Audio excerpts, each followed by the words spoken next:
사도신경으로 신앙 고백 드리시겠습니다. 전능하사 천지를 만드신 하나님 아버지를 내가 믿사오며 그 외아들 우리 주 예수 그리스도를 믿사오니 이는 성령으로 잉태하사 동정녀 마리아에게 나시고 본디오 빌라도에게 고난을 받으사 십자가에 못 박혀 죽으시고 장사한 지 사흘 만에 죽은 자 가운데서 다시 살아나시며 하늘에 오르사 전능하신 하나님 우편에 앉아 계시다가 저리로서 산 자와 죽은 자를 심판하러 오시리라. 성령을 믿사오며 거룩한 공예와 성도가 서로 교통하는 것과 죄를 사하여 주시는 것과 몸이 다시 사는 것과 영원히 사는 것을 믿사옵나이다. 아멘. 오늘 함께 은혜 나누실 말씀은 사도행전 7장 54절부터 60절까지의 말씀입니다. 제가 가지고 있는 신약성경 199면에 있습니다. 사도행전 7장 54절부터 60절까지의 말씀입니다. 신약성경 199면에 있습니다. 사도행전 7장 54절에서 60절 말씀을 다 찾으신 줄 알고 제가 봉독해 올리도록 하겠습니다. 그들이 이 말을 듣고 마음에 찔려 그를 향하여 이를 갈거늘 스데반이 성령 충만하여 하늘을 우러러 주목하여 하나님의 영광과 및 예수께서 하나님 우편에 서신 것을 보고 말하되 보라 하늘이 열리고 인자가 하나님 우편에 서신 것을 보노라 한데 그들이 큰 소리를 지르며 귀를 막고 일제히 그에게 달려들어 성 밖으로 내치고 돌로 칠세 증인들이 옷을 벗어 사울이라 하는 청년의 발 앞에 두니라. 그들이 돌로 스데반을 치니 스데반이 부르짖어 이르되 주 예수여 내 영혼을 받으시옵소서 하고 무릎을 꿇고 크게 불러 이르되 주여 이 죄를 그들에게 돌리지 마옵소서 이 말을 하고 자니라. 아멘.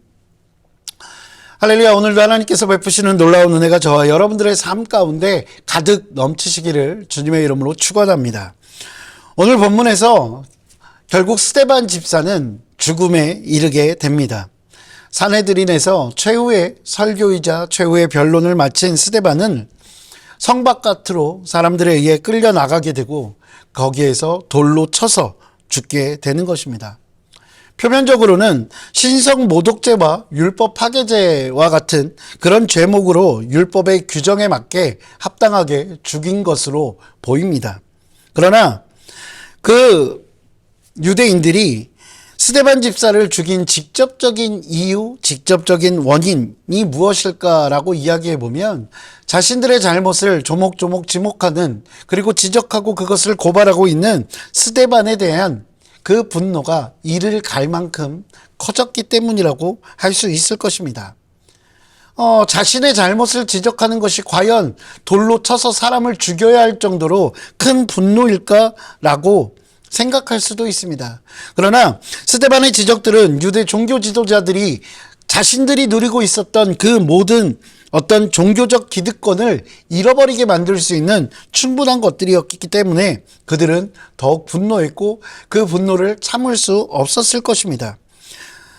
그리고 그들이 만약에 스데반 집사를 죽이지 않았다면 오히려 그들의 가지고 있었던 모든 것들을 이룰 수 있는 그런 상황들이 됐기 때문입니다.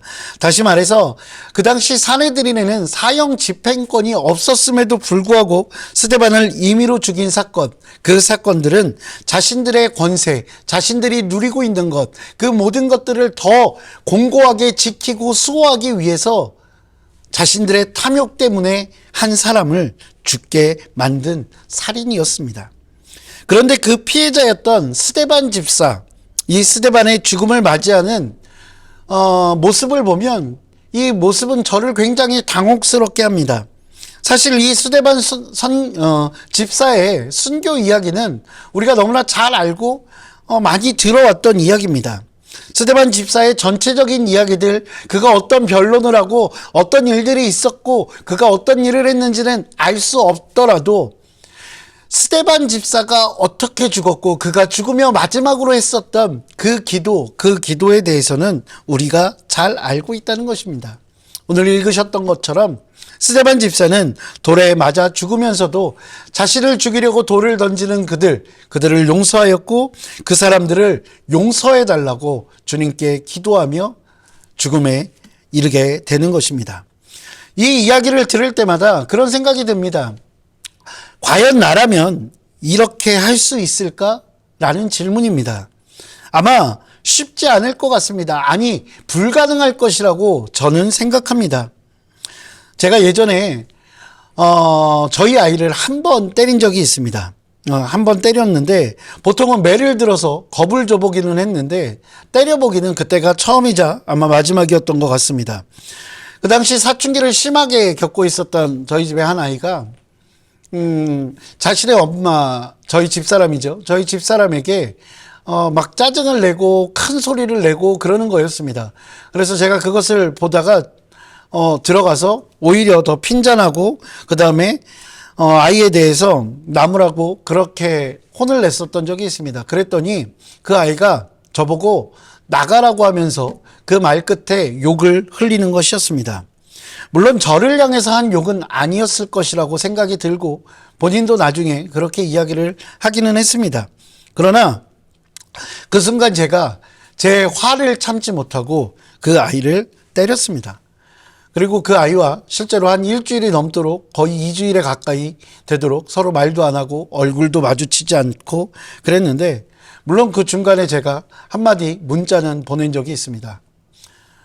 때린 건 미안하다라고 간단하게 문자를 보낸 적이 있습니다. 그렇게 이야기는 하기는 했지만 제 마음에 굉장히 많은 불편함들이 있었습니다.